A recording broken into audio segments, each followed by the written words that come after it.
Okay, hello guys. This is a video on how to improve FPS, but the simplest method. So I will link a video in the description of how to get a really good effective FPS boost, but it didn't work for me, so this is why I'm making this video of something I know that's worked for me in the past. Okay, so to get this FPS boost, it's a tool on you can download off the internet. So I'll switch my screen so I can show you. Okay, so it's this. It's called Razer Cortex. It's made by a company called Razer. If you don't know them, look them up. They're a very famous company. They're known for being a reliable source of gaming software and hardware, really. Software, not so much, but this Razer Cortex software is really well made, and I've used it since 2018. So I've already downloaded it. You just go to this link, which will be in the description, and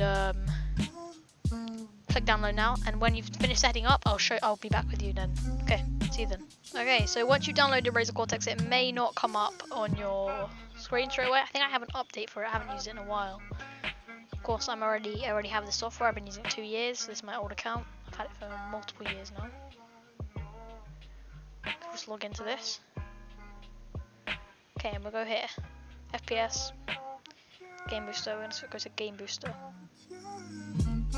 Sorry for this to load. My PC is not the fastest. This is why I'm doing this. I'm guessing it's updating, so I'll be back with you guys when it's finished updating. Yeah, Razer updater. Your voice. Okay, this won't take long, so I'll be back when doesn't take long. Okay, I now have this is what it will look like when you first get it. Depending on how many games you have, I have quite a few games that I've installed in the time of having this PC. A few you saw there uninstalled because I've had to free up space on my PC. Okay, so FPS. This is quite new, but it's not that new. So I already have an FPS counter using GeForce Experience, but if you guys wanted like a reliable FPS counter, you can turn this on. I don't really need any of this. I don't use it, so I don't turn this on because I have a FPS counter already. So this is how to boost your games. So what you need to do is you need to make sure this isn't clicked. What's going on desktop? You know, I don't tend to use this. I clean RAM, clean clipboard, obviously do all this, turn off automatic updates, disable CPU sleep mode, enable CPU core. Which is basically it. But 21 items. You're going to turn on auto boost, which will boost it every time you open your game. I don't turn that on just in case I want to, because I'm doing a video like this. But normally I might do that if I want to use. By the way, beware. If you do this, your rest of your PC will not be as fast. It'll still be pretty fast. So if you have a fast PC, like you've got a relatively fast PC, like a mid-range with like a 2600 and like a 1070 or something, which is a high end really, you'll not receive any bad performance in this. If you have a good amount of RAM, if you have like 16 gig of RAM, no performance decrease on other stuff. Okay, so I'm gonna boost my game. Turn on auto boost. Go to my library. I'm gonna go over here. Fortnite view dashboard. Let's enable the FPS chart real quick.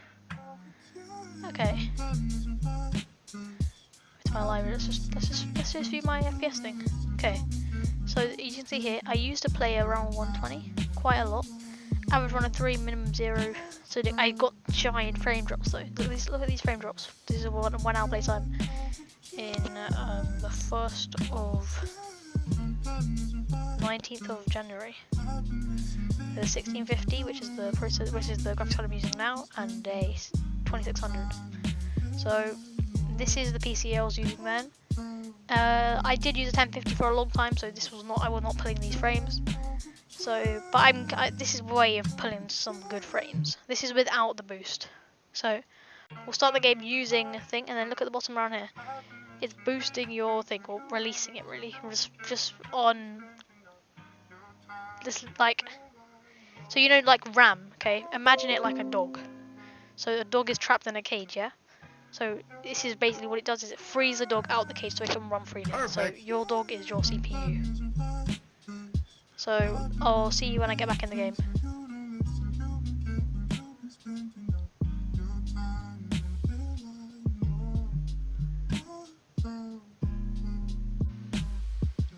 Okay, so we're back in game and we're getting consistent 60s really. I'm not seeing many frame drops at all. Quick go into my 1v1 map. I'm going to do a bit of cranking.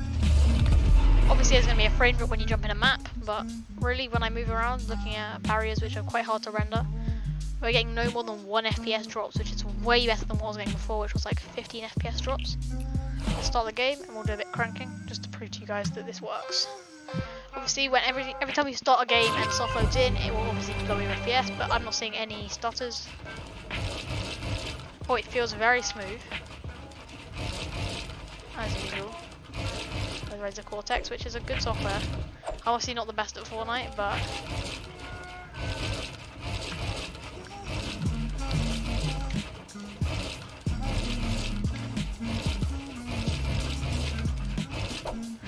yeah, so I'm seeing 0 frame drops. And the game's looking just as good as before. It's running way smoother than before. My edits are really gone up since using this, because I haven't used this program in a week or so. I just haven't been bothered to turn it on, but I will bother to turn it on now. So that's really good from Razer. And from a point of view of someone who really wants to get good performance on a PC that's quite mediocre, that's really good. I've used this before, obviously, but I used this before on originally in 2018 on a terrible laptop. So this is like my 4th time, I'll say.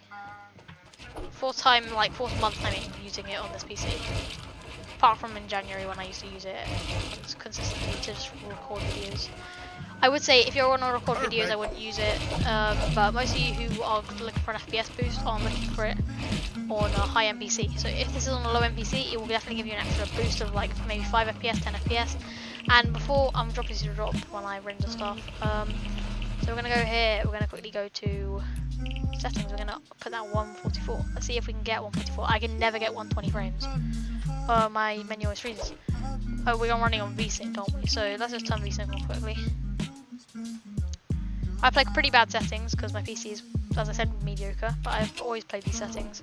I'm getting consistent 120s. I'm not dropping too much. Like a 60 FPS drop is not too bad. If it's an 8 FPS drop, then that's trash. But like, I could run a 120 FPS. If you look at the FPS tab, not the bottom and top, it looks like it's running consistent 140s, 130s. So I might play this now. Using Razer Cortex is pretty good, but the recording, of course, is not going to be as insane as it looks, as it is for me, because recording is obviously going to be downgraded. You can always mess around in the Cortex settings, make it so it doesn't affect Streamlabs or whatever you use for your recording software. But if I'm streaming or recording, I do not use Cortex, just because it's a hassle to have to, every time I want to check my stream, having to reload everything. So yeah.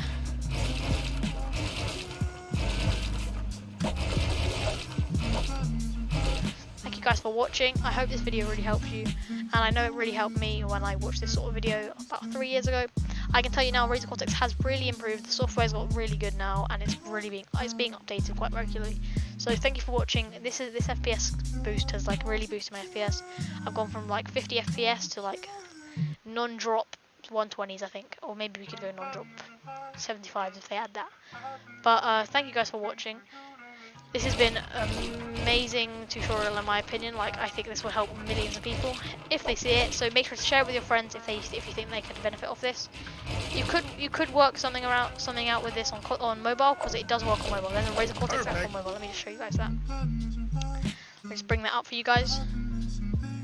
So let me just get the Razer app up, the Razer thing up. So they do have it on mobile. They have it as a mobile thing, and they have it on the Xbox Game Bar, which is really helpful.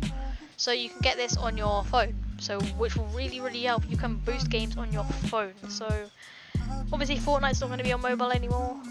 You can still get it on Android. On Apple devices it will not be available, but if Apple and Fortnite somehow figure something out, we may be seeing high FPS playing at any device level. Like, we could be playing here iPhone 7 100 FPS on a phone. Like, seriously, we could be getting to that level with this sort of software. So if you guys enjoyed this video, please make sure to like, subscribe, share, do everything you can to get this video recommended, because I really can't seem to get my videos recommended at the moment. So yeah, that'd be really helpful. I'm trying to get to my dream of 1k subs. So I hope this video really helped you, and I'm out. Goodbye.